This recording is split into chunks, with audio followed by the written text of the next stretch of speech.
Hello everyone, this is part 34 of What If Naruto Was Trained by the Kyuubi, and I hope you guys enjoy this video and to like, to subscribe, to share, and check out the playlist, to see more comment down below. Now let's start the intro. They call me a god. They call me a god. They call me a god. Join my membership, the perks are great. It's in the description. Be sure to like and subscribe, it gives me more motivation. Enjoy. Hi. I'd be willing to allow that if you can get me the information I seek. She answered, making Naruto smile at her answer. Very well, he said before turning towards Tayuya. Don't move, he ordered to the team, his tone allowing for no argument, to which she simply nodded, before he began to hand sign. Onopo, Shugi no Suna, Demon Art, Sands of the Past. He said after finishing the hand signs and pressed his fingertips against her forehead. Several minutes passed with everyone simply watching the pair, before Naruto's hand suddenly pulled back, and helped Tayuya to her feet. That was thing weird, she whispered to herself. You get used to it. He responded before he turned towards Tsunade and a cage Bushin appeared. He will write down and explain any and all information I learned that she has on Orochimaru. He explained as the clone moved to stand next to Jiraiya. As for the seal situation, Sasuke, come here, he ordered. Sasuke, who had been silent the entire conversation, just observing while taking mental notes of certain things that piqued his interest, moved through the crowd stepping up towards Naruto. What exactly are you going to do? He questioned. Exactly what I said I would. I'm going to suppress the evil tendencies of your curse mark, so that you will be able to use it freely without having to kill everyone around you. He answered almost boredly. Sasuke just grunted at the answer before sliding his shirt off and turned so the mark was easily reachable to the Hanyu. Seeing that he was ready, Naruto began a complicated set of seals, before a minute later finishing. Brace yourself, it's gonna hurt like AB. Anko warned gleefully at the last possibly minute, making Sasuke's eyes widen before Naruto said his open palm right on the seal. Fuja Huan, evil sealing method. He shouted, as symbols appeared underneath Sasuke in a circle, before literally crawling up his F. The moment the symbols touched him, Sasuke gritted his teeth to keep from screaming out. The symbols felt like licks of fire lashing against his skin as they climbed up his skin, before surrounding the cursed seal. Once all the symbols were within the small circle, it flashed purple before disappearing from his skin. With the sealing finished, Naruto took his hand away from a sweaty and panting Uchiha, who could only glare at both Naruto and Anko. There. Now you can use the seal as much as you like. However, you should wait at least a week before testing it out to make sure the seal is working properly. Since each cursed seal is slightly unique to the next, the time isn't down to a science. Just ask Anko-chan, who didn't heed my warning about what could happen. He said, pointing to Anko, who was smiling, and blushing sheepishly at the memory of her hospitalization from that. Wait, what do you mean, Anko? She has the seal you just placed on Sasuke already. Tsunade asked, just registering what he said. Hi. Then, you already knew the method to block that part of the seal? She accused, making Naruto smile. Hi. Pretty much, he answered, and quickly continued, noticing Tsunade's anger rising. Though you should be grateful, because Tayuya-san apparently wasn't made aware of anything about the cursed seals other than her own and what it could mean towards her combat abilities. He explained, which made Tsunade calm quickly. Hey, a quiet and subdued voice called out to the group, which made them look around for the speaker, completely ignoring the red-headed teenager, who after a while looked like she was about to explode. I was the one WHO spoke, you assholes. She finally exploded, making everyone look on shocked. Gamen, this was the first time you didn't yell or curse, caught us off guard. Yugito admitted. What is it, Tayuya-chan? Anko questioned. See. Could you maybe use that on me too? She questioned, her voice low and guarded. She didn't want any of them to know how much she desperately wanted that seal on her. She only hoped that asking as politely as she could stomach would do. Well, now there's an idea. Naruto spoke out, taking on a thinking pose, before looking directly at Tayuya. How about a deal? He questioned, making her look pissed but nodded anyway. We'll put you on a probationary period in Yuki, with Anko-chan as your sensei and probation officer. If after a full month you show a desired, and honest improvement of all the lessons she'll be having you learn, I'll put the seal on you. Do we have an accord? He questioned, putting out his hand. Tayuya just stood there, looking into Naruto's amethyst orbs while thinking about the conditions as well as to see if he was lying. Much like Orochimaru would do to his shinobi. She came to the conclusion that if she was going to be Anko's apprentice anyway, she might as well get a little more out of it other than training. Add that to the fact she couldn't for the life of her find any deceit in Naruto's gaze. Making her decision, she put out her hand, and right before she was going to grab his to shake, he pulled it away slightly and spoke again. And if you get the funny little idea about just doing enough so that I give you the seal. When the probation ends, I'll be checking your memories to find out if you did the work honestly or just for the seal. Trust me, if you do it honestly, you'll be pleasantly surprised and might even enjoy being in Yuki and decide to stay. If not, I'm sure you can guess what will happen. He said, before putting his hand back. Now choose. He ordered, and even with the new stipulations he added, it didn't take more than a moment for Tayuya to decide and grabbed Naruto's hand before they both shook. Good, now that we got that out of the way, we can finally leave. He stated before scooping Tayuya up in his arm, which made her blush despite herself at the sudden and rather intimate act, especially since Naruto was quite handsome in her silent opinion. What the hell did you do that for? She stuttered out, trying her best to hide her pinkened cheeks. Well, the first thing I'm gonna have Anko-chan teach you is verbal self-restraint. Naruto said, chuckling at seeing the teen's blush. As for why I scooped you up is because you aren't fast enough to keep up with us while we are traveling. He explained, before looking towards Natsumi. Natsu-chan, would you mind? He questioned. Sure, Naru-kun. She smiled before grabbing one of his storage scrolls and allowed what was inside to puff out, the object making all but the Snow Kunoiki look on wide-eyed. Why? You're the Shodaime Yukikage? Kushina questioned, a hint of awe and pride in her voice, right after Natsumi placed the white and icy blue-colored cage hat on his head. What? Are you really that surprised? I figured there were enough hints to at least make me a suspicious candidate for the role. Besides, deceit is a shinobi's best friend, but since Yuki may be a target from other villages now, making myself known as its leader is imperative to its safety. He retorted back, chuckling with a smile. But still, you lied to us this entire time. Jiraiya stated. How so? I never once was asked if I was the Shodaime, nor would I have denied it either. And when I mentioned the Yukikage's orders, I never lied because I really had given out those orders. He countered with a smirk. Still, you could have told us. Tsunade said with a frown. True, but I didn't feel it was the right time to out my position then. Especially considering all the people against me or wanted me for one reason or another. He retorted, making many of them look down in shame, and others to glare at him, before he spoke up again. Anyway, as I said, I believe it's time for us to return home. Begin playing Kodoku na Junrei by Kawai Kenji. There was an awkward silence between the two groups, not knowing whether proper goodbyes should be given by certain people. It was finally Kasumi who broke the silence when she walked up to Naruto and wrapped her arms awkwardly around him since Tayuya was still in his arms. Naruto smiled at his half-sister, and made a clone to give Tayuya to before he turned back and embraced her into a proper hug. I'm glad you came, Oni-chan, we couldn't have one without you. She spoke, her voice muffled against his chest. Of course I came. You don't think I'd let those people in Konoha, Suna, and Whirlpool who I care for fight in the final battle of the war without my support? Especially not my cute Imuoto, now would you? He questioned with a chuckle, softly rubbing the girl's back, who only shook her head against his shirt in response, making it even wetter from the tears that dressed her cheeks. I'm proud of you, you know. I heard how well you fought during the battle from Hana-chan. He cooed proudly, before Kasumi relinquished her hold on him, and sniffled slightly while rubbing her eyes of her tears with a happy smile on her face. Of course I'm an Uzumaki after all. She stated proudly, making him chuckle, and pet her head in a brotherly fashion. Hi, now, you should get back to your Karsan, I'll see you later, okay?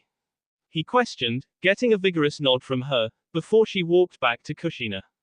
I guess this is it then. Tsunade said sadly, truly not wishing to see her godson go. Hi, it's about time we get back to the village. Kyuubi is probably worried about us. He agreed, which made Tsunade frown. Would you ever consider visiting Konoha in the future? She questioned, with barely held back hope. I'll think about it, he replied cautiously. You had better think about visiting sooner too. Temari called out with a smirk, making Naruto chuckle. Of course, I always enjoy your cooking, Temari-chan. He smiled with a goofy grin. Till then, brother, Gaara said before walking up to Naruto and put his hand out. Naruto simply smiled and shook Gaara's hand. Hi, and make sure to keep Sandy out of trouble. Heard he is getting almost as bad with the ladies as Jiraiya. He joked, which made Gaara laugh and nod in affirmation, before heading back to the Suna portion of the group. Chum strode up to Naruto right after and without a word grabbed him in a hug. I'm glad you are happy, she whispered, before her hug turned uncomfortably tight to the Hanyu. And you better be taking care of my little Hana-chan and your other mate, she threatened, to which Naruto only nodded, now slightly sweating, before her hold loosened. And you better visit too. No more of this 3-year crap. Gomen Car-san, next time I visit I'll put a Horatian seal on the compound, he confirmed, feeling her nod and tighten her grip slightly before letting go completely. You better, she said, leaving the rest of her sentence understood, as she smiled at seeing her son and daughter after 3 years, while tears rimmed her eyes for having to see them leave so soon. Once she got back standing next to Kiba, another silence arose throughout the area, because the only ones who hadn't given him a send-off were Kushina, Tsunade, and Jiraiya. The 3 people who hurt him most in his life because they were his family. Naruto, still feeling while not hatred towards the 3 anymore, thanks to the love, affection, and understanding of his loved ones, still wary and distrusting of them at the very least. Knowing this, he decided to end things as quickly as possible by turning his back to everyone, followed by his comrades doing the same, figuring he wished to leave. Let's head out, it'll take a few hours to get to the port, he stated, the mirth in his voice now gone. However, before they could take more than a few steps, an object set into Naruto's back, making him falter slightly. The snow kunoichi turned to see what was going on and simply saw a large bush of red poking out of his back, with a pair of arms wrapped around his chest, and a body pressing against him. Let me speak, please, a soft feminine voice pleaded against him. Recognizing the voice immediately, and going against his better judgment, he sighed out and spoke. Go ahead, Kushina. After he answered, he heard a barely audible, thank you, from her before her grip on him tightened, though not painfully so. I know I've said this many times before, and that it won't matter much if at all. But gomenasai, Naruto, gomenasai for being such a horrible Car-san to you that I don't deserve to be addressed as such when it comes to our relations. Gomenasai, for hurting you and making you suffer so, I wish. I wish I knew all those years ago what I know now. Because I know things would have been different if I had. I'd have never let you go, never abandoned you, never demonized you for what you held. I'm not making excuses for my actions, because what I did is simply inexcusable. But please, if there is any lingering love for me as your Car-san, I want to ask you to do one thing for me. She paused to give him a moment to find that little spark of her son that still loved her, if it even still burned inside him. My only request as your Car-san is, be happy, love, make friends, smile and stay happy. Onagai, she requested, her voice by then almost inaudible yet still expressing so many raw emotions. Naruto heard her request, and stayed silent for several moments, which seemed like an eternity to Kushina, whom went to clenching her eyes tightly and biting her lip during this excruciating duration, before his voice brought her back to the present. I'll be sure to do that. Car-san, he finally answered, which made her mentally cry out in joy that even after all she had done, there was the tiniest speck of him that still loved her, even though she knew for a fact she didn't deserve knowing of such a boon. After hearing this, her grip loosened around him, bringing her arms back to her, before resting forehead and hands against his back gently, as if adding even an ounce of pressure would break him like a piece of glass. Feeling her release him and their new position, Naruto allowed Kushina to rest on him a moment longer, before he took a step forward. This motion caused Kushina's head lolly down and her hands to fall to her sides. Naruto called his clone over and grabbed Tayuya up once again, before pivoting his body to look at the rest of the people. I'll be seeing you around. He spoke to them with a hint of mirth, before an unnatural wind swept the area. Everyone but the snow kunoichi, and Kushina, who was still seemingly frozen in place, looked around for the origin, before each of them quickly realized what it was. Naruto himself. They turned and watched on in awe as the wind picked up even stronger, before their eyes widened in shock when Naruto's feet lifted off the ground. They quickly looked back up to Naruto for an explanation, but only received a mischievous smile from him, before he literally shot into the air in the direction of the port, all the while hearing Tayuya's girly screams and cursings. End song. Always a show-off, Anko joked, before smirking. Great ass though. She admitted more to herself though clearly everyone heard her, which she realized when she felt the glares of Natsumi, Yugito, and Hana. What? He does, you know it, I know it. She stated bluntly, making the three women just roll their eyes at their friend. He can fly? Jiraiya questioned, finally getting over the shock of seeing someone fly. Fly for God's sake, which only made the girls chuckle. Hi, he is just full of surprises isn't he? Natsumi smirked on proudly once again at her student out of it. But how? Tsunade questioned, still staring into the sky where Naruto shot off. Mastery over wind manipulation, Yugito answered boredly. She figured that most people, Sanan especially, knew of the abilities given over the mastered elements. What do you mean? A now very curious Sasuke asked. Well, when Anko started before a hand moved in front of her body silently commanding her to stop. Gamen, but if you don't know about that, then I'm afraid it will remain that way. It just means another advantage for Yuki Shinobi to use in case we become enemies during a mission, war or in the matter of the Chunin exams in the future. Natsumi retorted, with a superior look which made Sasuke growl, especially since this kind of information to possibly powerful abilities and jutsu sounded like something only very old historical texts based on elemental manipulation could provide. Which by now could be long eroded away for all he knew. Anyway, we should probably be leaving as well. Naru-kun will be at the port in less than an hour since he is flying, maybe a little longer since he has a passenger. She said, getting nods from the other women, before turning towards Tsunade and company one last time. Yarne. She finished, before they all left in their own unique, Shunshin styles, leaving a very perturbed group of shinobi behind. Well, I guess that explains how his sword descended the sky the way it did when he saved us from Orochimaru's trap. Jiraiya mused, breaking the silence that reigned over the area after the women left. That still doesn't explain how he was able to do it. Sasuke retorted. No. But Nisan was gracious enough to do it, at least to a point. Quote. He answered, which got the attention of everyone else. The simple answer is mastery over a certain element. However, the specifics of them have either been lost to most of the shinobi populace, or kept so secret that only a select few know about them. An example is Naruto's ability to fly by using his mastery over wind, the ability to create water out of thin air, which people mistakenly thought was a Kekkei Genkai of the Nadaime Hokage when it was really just his own mastery over water is another. Also the mastery over darkness and light, which gives the ability to bring back the S's slaves, or completely resurrect the S respectively. Unfortunately, the information about masteries is so well hidden that most people don't even remember being taught about them aside from word of mouth. Which is why many of you don't know.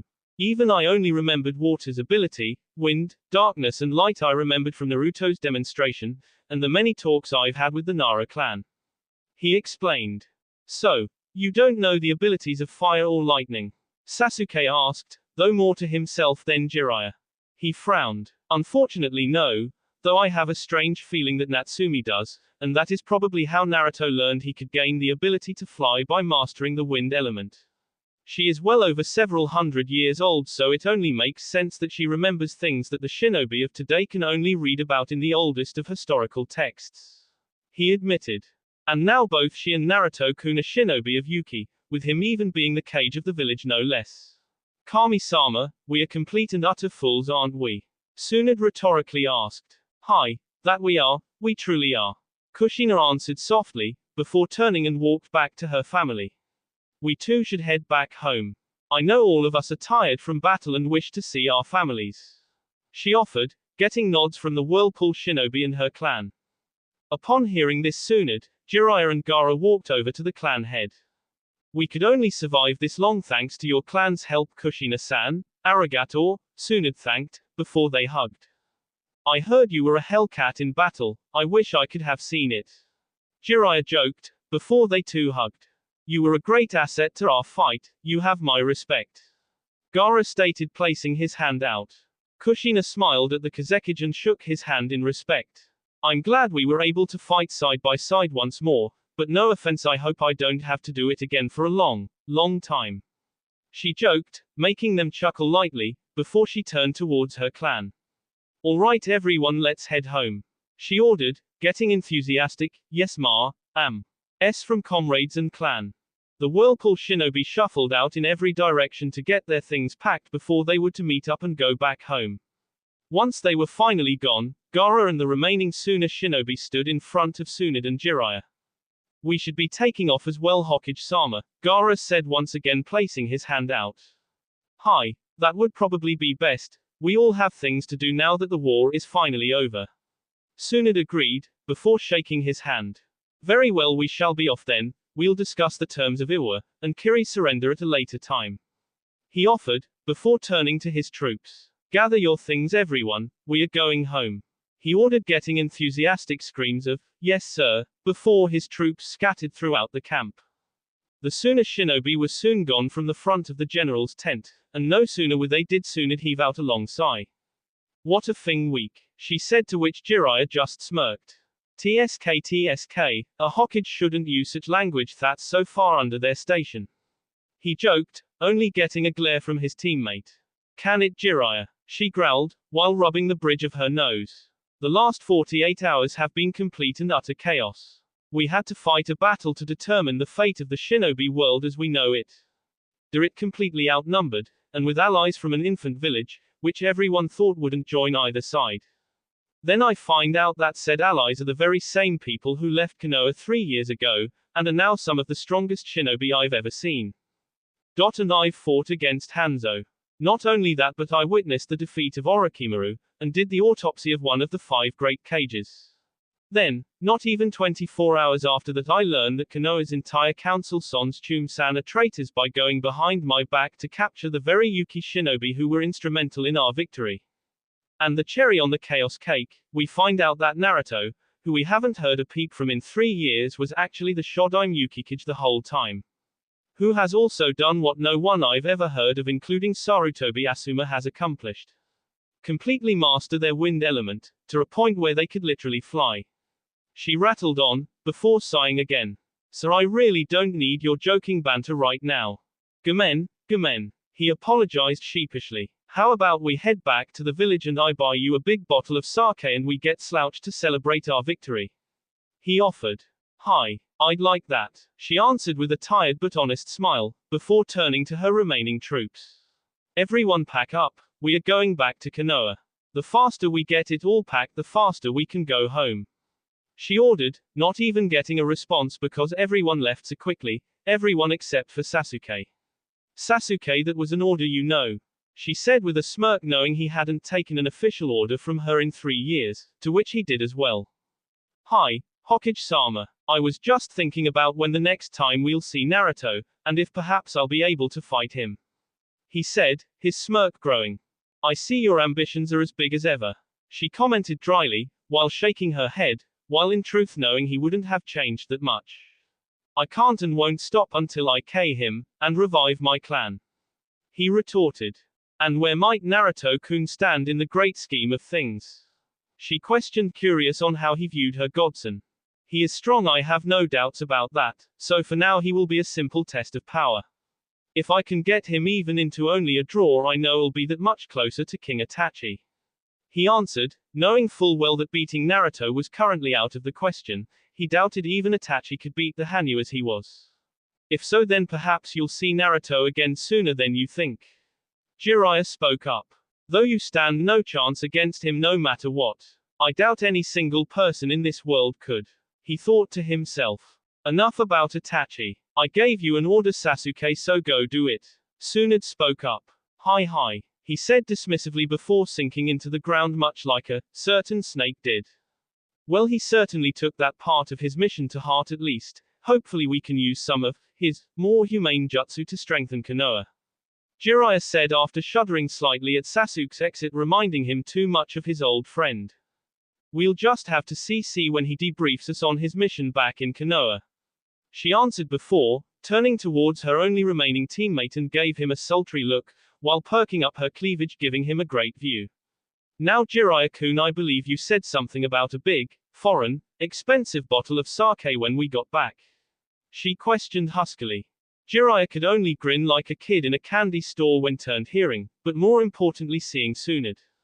That I did, Suhaim, and perhaps we can drink it back at my place. He inquired lecherously. Tsunade's sultry smile only widened, before she closed the gap between them, her face and cleavage only inches from his face. Only if you buy me a bottle of Kame no O, and as for your place, I'll think about it, she answered and went in for the K by placing her BS right under his chin, and her lips next to his ear. Oh, any guy, she whispered hotly into his ear.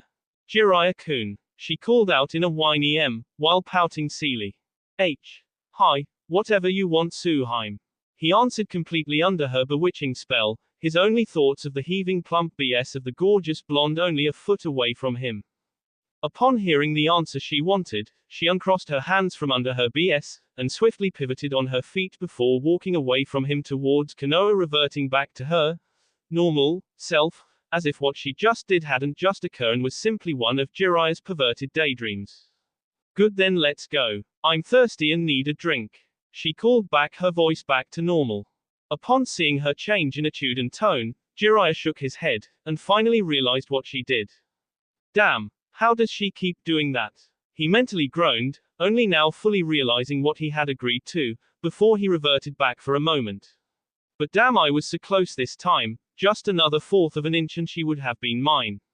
He concluded, a lecherous smile on his face at the memory of his devious, but oh so see teammate. Jiraiya. Her voice roared, causing his daydream to end abruptly. Hi, he called back dejectedly, before heading off to catch up to her. I'll get you some day, Suhaim, and when I do you'll be ming my name instead of screaming it. He thought before pausing, and grinned again. Well, maybe some screaming, he concluded, sighing in bliss for when that wondrous day would come. 1 week later, a full week had passed since the end of the Fourth Shinobi War, and things within the elemental nations, while still chaotic, were finally calming down, and looking to return to normalcy and peace. During that week, however, it was pure chaos, and to some was even more so than the war itself. After establishing the full effects of the war in their respective countries, the Kiko alliance Sans Oto, which after retreating from battle completely disbanded and scattered, finally answered Konoha's call for the negotiations of surrender. The Mizukage, Tsuchikage, and the newly appointed Reikage went to Konoha only days later to discuss the conditions, which despite some hefty monetary stipends were less cutty than what the surrendering cages had assumed they'd have had to surrender, or would have asked for themselves had their roles been reversed. Nonetheless, they didn't look a gift horse in the mouth, and quickly agreed to the terms before going back to their respective countries to tell their countrymen the news. Another situation which caused a rather heated discussion amongst the shinobi world was the identity of the Shodaime Yukikage. His identity was finally leaked to the public in Konoha, before spreading like wildfire into the other countries. The moment the remaining hidden villages learned of Naruto's position in Snow, their councils clamored to send envoys to the wintry country to ask for an alliance, which heavily favored Snow in their negotiations. However, each time a diplomatic envoy finished pitching their case for an alliance to Naruto and Kyuubi, Naruto simply smiled genuinely, shook the diplomat's hand in respect and declined the offer, wishing him a safe trip home. Unfortunately, by doing this, Naruto knew he would be making several powerful enemies that would now gun for him and transversely Snow Country. The only nation that Naruto and Kyuubi agreed to support was Suna, the only stipulation for the alliance being that if during wartime Suna ever went into Fire Country to aid Konoha in battle, that Yuki would protect Wind Country in the native military's stead. Of course, no surprise to Naruto, a diplomat from Konoha never arrived, which he was rather thankful for. He didn't want to have to do something drastic in case the person who was sent wasn't open-minded. Either way, for Snow and the rest of the elemental nations, things were finally calming down and going back to normal, or at least as normal as a world with shinobi could get. Namika's mansion. Ugh, who would have thought so much paperwork could accumulate after only 2 days away from home? Thank Kami-sama for cage cushions. Now I know why Oji-san always smiles when he visits me in my office now that he is retired. I think I'd rather fight a 5th shinobi war than do any more paperwork. Naruto grumbled under his breath, as he closed the door to his house, slipping his sandals off. Naruto began to take off his cage hat and cloak, before he stopped and examined the parts of the house he could see. That's odd, the girls usually greet me when I get home. He pondered curiously, before shrugging. Meh, probably out or something, I'll see them later. He concluded. Taking in a deep breathing after a long day at the office, he padded his way up the stairs and along the hallway, unable to keep the smile from his face as he stared at the photos hanging on the walls as he passed. I still can't believe where my life is now, especially with how it was back in Konoha. He thought with a smile, while looking at a picture of his loved ones, friends, and comrades during last year's annual winter festival. I'm very lucky, he concluded, before turning back and continuing down the hall to his destination. When he got to the end of the hall, there were 3 doors which led to one of 3 bedrooms. He was about to go to the middle door, but before reaching the doorknob, a pleasant smell wafted into his nose emanating from the far right room. He could smell jasmine, one of the few fragrances he admitted he liked, and a strong hint of something else. He knew this smell, yet when he tried to think of what it was he couldn't for the life of him remember. It itched at the edge of his consciousness, an itch he couldn't quite scratch. Growing too curious, and agreeing that the shower he had wanted to take could wait a minute or two, walked to the far right door, grabbed the knob and slowly opened it, only to get a blast of the same jasmine out of mystery smell when the door cracked open. The smell caused a large pleasurable shiver to run down his spine. Why exactly he did not know, but he enjoyed the feeling, and more importantly the smell too much to question the why. Getting over the momentary feeling, he opened the door completely, only to get a view he wasn't expecting, though certainly wasn't complaining about. Yugito was currently resting in the middle of the large king-sized bed lined with red silk sheets.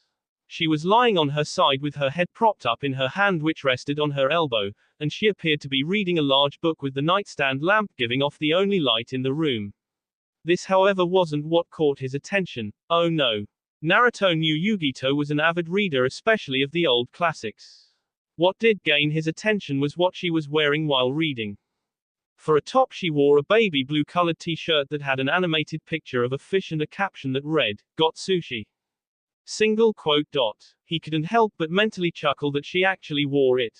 He had gotten it for her as a gag gift when she admitted that one of her few temptations was her love of fish, which she admitted she probably received from Izanami, who of course denied the slanderous allegations, as she put it. Unfortunately, it wasn't until she first tried it on that he realized he got the shirt a few sizes too small, obvious by the fact that if she hadn't been wearing a bra he'd have gotten much more than he paid for when purchasing the shirt. Yugito, while embarrassed about the situation, still laughed and thanked him, saying she'd just get one in the right size, but apparently she decided against it and finally found a use for it. Unfortunately, or fortunately as later accounts of this night are recalled, his musings were cut short when she tried turning the next page but cut herself on the edge, earning a light gasp and her other hand to drop the book on instinct. This now gave Naruto a very good reminder of just how many sizes smaller he had gotten the shirt. It was clinging to her like a second skin. Her BS were pushed up and together, accentuating her bust, while outlining them perfectly to leave no question on just how well endowed the blonde was, while the shirt stopped at the middle of her stomach, showing off her toned midsection. And to add the proverbial icing to the cake, which nearly made him drool, was the fact that Yugito was actually wearing the red thong that Akiko had gotten her. The very same he had teased her with the night he gave her the Horatian kunai during the Chunin exams. Like previously, she had never once worn it even after being in snow with Naruto for 3 years until tonight, and Naruto mentally cursed that fact now. The underwear hugged her hips perfectly, making him wish his hands were holding her there, while dipping in the front just enough to show a nice portion of skin, yet still make him beg for more. No sooner did he get to see her full view, was the book lifted back up, now hiding her form once again. At this point Naruto wasn't sure whether Yugito had registered his presence in the room, because she was so deep into the book like she sometimes got, or God help him she was trying to K him from lack of blood to his brain by teasing him. Figuring it better to gauge her intentions if any than to simply run to the bed, tackle her, and have his delicious way with her until she begged him to stop, especially considering the promise he made her almost a year ago. He let out a slight pant, and adjusted his pants, though failing miserably at hiding his problem, before closing the door behind him hard enough to get her attention. Gomen for the interruption, Yu-chan, just gonna shower, had a long day. He stated simply while walking to the bathroom door, and nearly whimpered when her only answer was a dismissive, okay, from behind him. Kami-sama, she really is trying to K me wearing that while lounging around the house. He groaned while closing his eyes when a mental image of her form came to the forefront of his mind. He was at the bathroom door reaching for the knob when a body pressed against his back and he felt two slender arms reach between the gap of his arms and ribs, and rest at an angle against his chest. And what do you think you're doing? A seductive voice questioned, making the hairs on the back of his neck prick up. Anno, going to shower. He answered dumbly, though he didn't sound sure himself anymore. Naruto bit back a gasp when he felt several things occur. The first were a pair of teeth beginning to nibble across his shoulder and the second was a finger on each of the offending hands moving in slow and deliberate teasing circles along his chest. The last were the two semi-hard nubs he could feel pressing into his back along with the rest of the soft body they belonged to. Really? Noting your reaction when you first came in, I figured there was something else you wanted to do, The voice questioned, purposely breathing against his now wet skin, making him shiver. Of course, I'd be crazy not to. But my promise to you supersedes my desires. He admitted, clenching his eyes and hands to stop himself from simply spinning around, pinning the person to the wall and probably destroy a perfectly good wall, and several other things more likely than not by the time they were finished. Oh, is that so? The voice cooed, before Naruto felt their body move up against his own, which made him groan silently as it stopped. I'm happy that you can respect me so. The voice continued across his ear, the tone holding a genuine gratitude. But I want you to break that promise, tonight. It commanded in a seductive whisper, before a pair of lips wrapped around his ear and lightly sucked and nibbled the furry appendage. Naruto whimpered, holding back for a good 5 seconds before he grabbed the arms DRD around him, tossed them off, spun around, and before the person even realized it, was receiving the most searing hot kiss they ever had. Tongues battled for dominance not long after their lips connected, while their hands just gripped his head, and his on her hips, unwilling to let the other go until air was absolutely necessary. Unfortunately for them both, with their heart rates going as fast as they were, air was needed much sooner than either thought or wanted, and they finally released the kiss with thin lines of their mixed saliva connecting them until getting far enough apart for them to break. The two panted heavily, catching their breath, with Naruto savoring every morsel of her, and she trying to calm down the raging electricity that raged throughout her body at the moment. Wow, was the only thing that escaped her bruised and plump lips from the pressure the kiss put on them. Well, that was quite a long time of pent-up feelings, Yu-chan. Naruto answered, with a goofy smile looking into his partner's jade eyes. I know, Gomen for making you wait like that. She apologized, looking away from him slightly with guilty eyes. He frowned at her reaction to his words, he never meant it like that. Knowing that she felt bad about the promise he made for her, he cupped her chin and made her look at him. Yu-chan, do not apologize for what you asked of me. If I didn't want to do it or didn't think I could, I wouldn't have made that promise to you. I promised to hold off on mating with you until you felt ready, because I didn't want you to feel forced into it. I didn't want you uncomfortable, but most of all I didn't want to hurt you. He admitted, pressing his forehead against hers, while just staring into her emerald orbs. Yugito just looked back at Naruto and only saw understanding and compassion in his amethyst eyes, along with the calm and soothing tone he spoke with. She still couldn't help but still feel selfish for asking him to wait until she was ready for this. She knew how much Naruto wanted her, wanted to be with her, to make love to her, to show his love to her in a physical sense rather than a verbal one. And in truth she wanted all those things as well, but there was fear in her heart holding her back.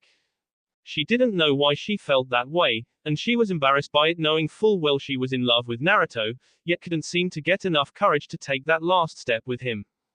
Ironically, it was the battle 1 week ago which caused her to realize just how easily a shinobi's life could be extinguished. Since had she not been a Jinchuriki, she wouldn't have survived the Raikage's last attack. After they all returned, she gathered her courage and sought advice from the one person she knew would give her an appropriate answer to her problematic question, her mother. After a long talk about Elena's own love life with her deceased husband, and Yugito explaining her own situation to her mother, she finally received the answer she was needing to hear. After finally getting that reassurance, she had planned for this night. She had asked all the girls to leave the house for the evening, but to get their inquisitive natures off her back, she promised to give them in great detail how everything turned out. She wanted nothing to ruin this night, to ruin the night she would finally take what meant to be hers, and give Naruto what was meant to be his. Closing her eyes to toss away those thoughts, she opened them with a smile on her lips before kissing him gently. Arigato Naru-kun, for being so understanding and patient with me. She thanked, before a mischievous smile graced her lips before she pressed herself against him. Quote. I'll do my best to make up for lost time. She cooed Seely, sliding her tongue across his parted lips. Hearing her declaration, Naruto smiled ferally, as his eyes slightly glazed over with lust, her own gaze beginning to mirror his. See that you do, he commanded huskily, making her shiver in excitement at his dominating tone. He set his lips against hers, while sliding his hands down her back until they reached her butt, giving both her cheeks a hard squeeze which only made Yugito into the kiss and press her body almost painfully hard into his. Several hours later. That was incredible, Yugito stated dreamily, deciding to break the comfortable silence between them, after the hours of mind-blowing they just had. It was. I'm glad I could make it so. He retorted, kissing her gently. Don't take all the credit, Naru-kun. She smirked playfully. Hi, you certainly held your own, Yu-chan. I really am lucky to have such beautiful women as my mates. She smiled at his words, and just nuzzled against his chest, enjoying his presence and the sual afterglow. PFFT, looks like you found a loophole to our little punishment, Naru-kun. A new voice called out in a teasingly stern way, making the two lovers turn to look towards the door to find the origin of the voice. The pair looked at the now opened door, and were surprised to see who was standing there looking at them, some with stern expressions, other with smirks, and one with a blush. Hey, don't look at me, Natsu-chan, you knew my promise to Yu-chan, she was the one that seduced me. He defended, only to get a punch in the arm and a playful but stern look from Yugito. Natsumi, along with Hana, Anko, Azanami, and Kyuubi all laughed at their interaction, though the latter with her obvious blush staining her cheeks. I guess your plan went without a hitch, Not that it would have taken much though. Hana stated with a knowing smirk, making Yugito blush and try to hide herself in the sheets. Plan? Naruto questioned. Hi, this whole night was planned, apparently for what obviously happened between you two. Why do you think there was no one else in the house other than her? Natsumi answered his question with another question, albeit a rhetorical one. The pieces fell into place in Naruto's mind as all the quirks of the night seemed to finally fit together. The girls not greeting him at the doorway. No one else seeming to be in the house but her. The scent of jasmine and the mysterious scent which was now understood to be Yugito's unique pheromones. The book and her odd choice of clothing. Naruto could only smirk when it all clicked and looked at Yugito, who was still trying to hide her face in the sheets. You little minx, he accused teasingly, making her blush slightly redder from being found out. So how was he? Hana questioned with a knowing smirk, making Yugito pale and surprisingly blush deeper at the same time, not wanting to fulfill her side of the bargain after she just finished, her actions making several of them raise a brow. That good, huh? Well, not surprising since it is Naru-kun we're talking about. Plus I guess I shouldn't even have to question it if the moves we could hear outside the mansion could be any indication as to the performance. She smirked, before they all burst out laughing when Yugito paled even more and at the same time her face to redden, making her face look pink. Naruto chuckled warmly, before he wrapped his arms around Yugito in a protective manner. Ma, no need to embarrass Yu-chan like that. Besides, if memory serves, the first time we did it, neither of you were any quieter. Now he was the one to smirk as Natsumi and Hana blushed at being called out like that, now making everyone else including Yugito laugh. Now that you got your curiosity out of the way, why are you guys packed in here? Not that I mind seeing you, lass. He inquired with a smile. That's a bit complicated. Hana answered, while scratching her cheek sheepishly, which only made him quirk a brow. What she means is we're here to collect our winnings. Anko chirped seductively, which only made Naruto tilt his head in obvious confusion. We were playing team poker at Anko's place. It was Anko-san, Kyuubi-san, and myself against Hana-san, and Natsumi-san since it was uneven numbers. Azanami answered, which quickly became STS poker when some rather obvious perverts were peeping. She paused with a mischievous grin. Though once we dealt with them, we went back to the normal setup and continued playing until the final hand. Apparently each side thought they had good hands, so much so that we both bet everything. Only they didn't have enough money to match our wager. She concluded, leaving the sentence hanging in the air for suspense until Naruto grew too curious. And what did they wager to equal out the pot? His question was received by a large smirk from the cat demoness, before she pointed at what the girls wagered in the room, making Naruto go wide-eyed. You, she answered seductively. Crickets could be heard at the silence in the room, as everyone awaited Naruto's reaction. Meanwhile Naruto simply looked at each of the 5 women. Both Natsumi and Hana blushed sheepishly while finding anything and everything in the bedroom more interesting to stare at than Naruto at this moment. Anko and Azanami both had the same sea looks on their lips, while eyeing him or what could be seen of him anyway in lustful appreciation. Lastly was Kyuubi, who had an embarrassed blush on her cheeks, while also looking at Naruto with something akin to appreciation of his form. After seeing all the women, his mind seemed to catch up with him before he finally spoke up. Gamen, could you repeat that? I believe I had something crazy in my ear. He said, which only made them laugh lightly. I said, you were their wager, and we won. She chirped. Me in what capacity? He immediately questioned, knowing that you could mean a hell of a lot, and with women like this, getting those kinds of answers could save a lot of trouble in the future. The 3 of us get to spend the night with you, though not at the same time, unless these 2 are into foursomes. Anko paused before looking at Azanami, who shrugged with a grin, and then Kyuubi, who didn't respond. Separate it is, shame though, she smirked seductively. You bet a night with me in a poker game. How big was the pot? He questioned at his 2 mates, who had still found the lines in the polished wood ceiling more interesting than him. Well, we had a great hand.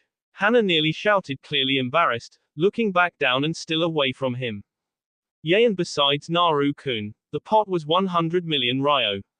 Natsumi defended, clearly just as embarrassed, but being a better actor than her partner in crime had its perks, since she didn't look half as flustered as Hana. Well, at least it wasn't chump change. He murmured under his breath, before sighing. Fine. I have no idea why I'm even considering this, since I already have 3 lovely ladies whom I can make love to whenever they or I wish. But to keep those 2 from being called liars, I'll do it. He explained, getting gleeful expressions from Anko and Azanami, and a happy one from Kyuubi. Quote. But, Yu-chan has to agree to it as well, she is my 3rd mate after all. The wager is off if she doesn't agree, and you'll just have to get your winnings another way. He stipulated, getting the 2 excited ladies to pout cutely, and Kyuubi to nod in understanding before all attention went to Yugito. She was rather taken aback from his stipulation, but certainly understood why he did what he did, and appreciated it considering she herself wasn't happy about sharing him. She would have probably done the same if she was in his shoes, but the whole idea still felt weird. She trusted Anko and Kyuubi greatly as both friends, a comrade in Anko, and a leader in Kyuubi. Which surprised her after she realized this, considering her trust issues in the past. But it was just a testament to how much she also respected them. Azanami wasn't even a question. Yugito wouldn't hesitate to ask for her, and she knew the demoness felt the same way. She didn't like the wager one bit, and had it been either of them or Azanami, she'd have immediately said no. But since it was Hana and Natsumi who wagered him, that was obviously not the case, so she entertained the notion a little, and weighed her options. Before I decide, I just want to know a few things. She finally spoke up, getting everyone's attention. Do any of you love him? And be honest, she questioned, narrowing her eyes to SS to prove her seriousness, especially about the last part. The 3 women just stared on, gobsmacked at her blunt question. Naruto-kun is a fine man, the pinnacle of his gender if you ask my opinion. He has also been an irreplaceable friend to both Natsumi-san, and both of us. Because of that, I would never endanger those bonds by trying to lay claim what is already taken, especially by my friends. Azanami answered seriously after recovering first amongst the 3, getting a smile from Yugito.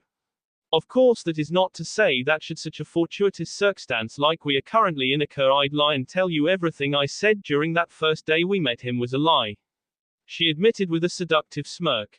Yugito just rolled her eyes at her longtime friend's admittance. Knowing Naruto the way she did, as well as knowing him like she had only minutes ago, she couldn't very well blame the demoness for still being sorely attracted to him even after so long. What straight female wouldn't be after all?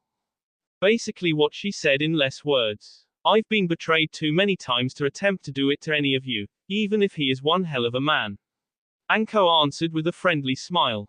I know what they said. Kyuubi answered a bit sheepishly, since the other two basically took the words out of her mouth. Yugito nodded in satisfaction of the answers, before speaking again. And you realize that this is only for a single night. That this will not occur a second time, no matter how much you may wish it to. She questioned, quickly getting serious nods of affirmation from the three women. Very well, you may have this night with him.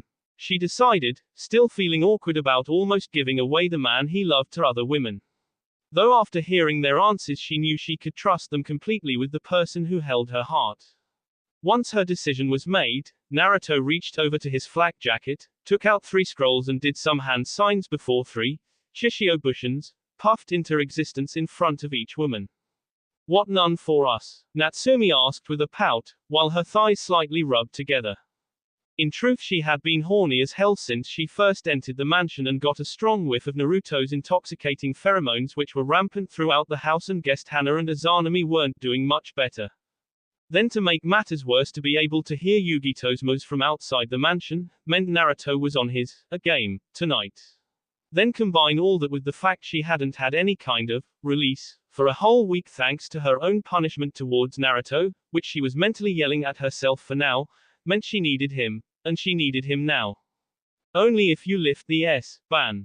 I think your little stunt made us even. He smirked, knowing fully well just how horny most of the women in the room were at the moment. Natsumi and Hana nodded vigorously, before 2 more clones appeared. Could I have one more? Anko's voice called out, making everyone including her clone quirk a brow. What? If this is the only night I get a ride, I might as well make it one I won't forget, right? She questioned bluntly, making most of them laugh but mentally agree with her, before another puff of smoke appeared allowing Anko to hook her arms around her 2 clones with a smirk. I'll see you guys in 2 days. She chirped before, shunshing out of the house with the clones. Let's go back to the castle Ne. The clone in front of Kyuubi suggested warmly offering his hand and got a nod from her, before she took his hand and left. I'll be in one of the guest rooms. Azanami said without hesitation while dragging her clone behind her, until a hand on her shoulder stopped her, making her turn back. How about one last time for old time's sake? Natsumi questioned with a mischievous smile, her question quickly sinking into Azanami who quickly portrayed an equal smile, which in turn made both of their clones gulp slightly at the unknown implications.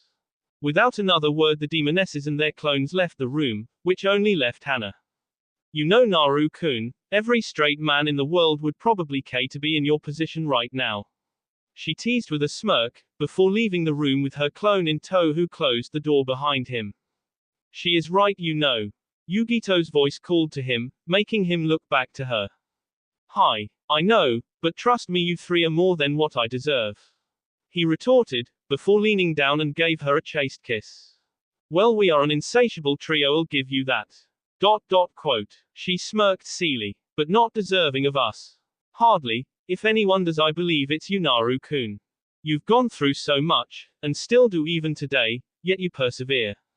To befriend people who thought they never deserved such a thing, never earned such a thing, never believed such a thing. You've made someone as miserable as Gaara, and myself, feel happy, and loved. If someone like you doesn't deserve Natsumi-san, Hana-san, and myself, then no one does. She said with conviction, before leaning up and kiss him passionately, cementing her beliefs in that connection. Arigato you-chan. He thanked with an appreciative smile, before it dimmed into a cute pout. At least according to her when he turned his attention to the door. Man those girls are going to mentally wear me out for the next week, once my clones disappear, he whined, not noticing the seductive smirk crossing Yugito's lips at his words, nor her hands shirring down the sheets, her smirk growing larger when she heard him groan as she pumped his quickly hardening member with her hands. Insatiable is right, he affirmed with letting his head fall back into the pillow in bliss. Yugito mentally laughed at his words, until she felt him as hard as she liked. She immediately pulled the sheets off them both, before she straddled his lap, allowing him to enjoy quite the view of her body resting on his. Well, my Foxy-sama, if what you say is true, then I only have until the morning before you won't be viable for a week. Quote, she stated while grinding her ass against his thighs, and lips along the length of his member. Therefore by the time we're done I don't want to be able to walk straight for that entire week. She ordered in a purr, before lifting her hips, positioned his member between her lips and let gravity do the rest, as they both watched him get engulfed from head to hilt within her hot, wet, and velvety sheaths. The two lovers met at the re-emerging electrical pleasures that had only racked their boss not some 20 minutes ago. Naruto looked back at his third mate, and couldn't help but smile at his fortune. It's good to be the Yukikage baby, and yup, definitely hell. He mentally sighed in pleasurable content as he felt and saw Yugito begin to bounce her hips up and down without abandon. Little could Naruto nor any but a single soul residing in this world ever fathom that soon, oh yes very soon, the lingering peace, sanctity, and innocence that now stretched itself snuggly across the elemental nations would be torn asunder and charred into nothingness under the clandestine flames of hatred, destruction, and terror. That will be all for this video. Be sure to like, subscribe, share, and comment down below for more videos. Goodbye.